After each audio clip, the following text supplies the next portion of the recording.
House Speaker ng 19 Congress, pinasisimplihan na ang SONA 2025 kasunod ng mga nagdaang bagyo at enhance abagat.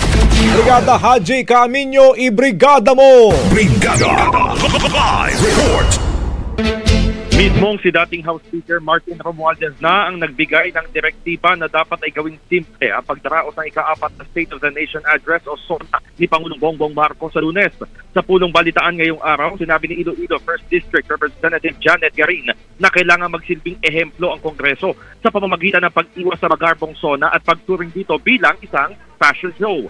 Hindi rin anya masyadong napag-usapan ang paghahanda sa pagkain at inumin ng mga bisita, maliban na lamang sa detalye na kung saan karaniwan ho sa mga pagkain ay may kinalaman sa MSMEs. Paliwanag ni Garin, karaniwang nadadala sa peer pressure ang mga kongresista kaya gumagastos lalo na sa damit, kasama pa umano sa pinasisimplihan ng mga bulaklak, LEDs, bagong upuan at iba pang procurement ng mga equipment na maaari nang magamit sa regular session.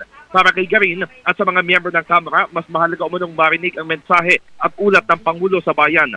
Samantala, base sa isinagawang pulong, kinumpirma ng kongresista na tuloy ang SONA sa Lunes sa Batasang Pambansa Complex. Dahil sa weather forecast, hindi naman gaano magiging malakas ang ulan at makakabiyahe pa rin si Pangulong Marcos. In the heart of changing lives, ako si Brigada Haji Caaminio ng 105.1 Brigada News FM Manila, the Music and News Authority. Rapido! Ang bahaging ito ay hatid sa atin ng Yummy-Vit ES3 Syrup. Simulang tuparin ang pangarap ng iyong anak. And starting now,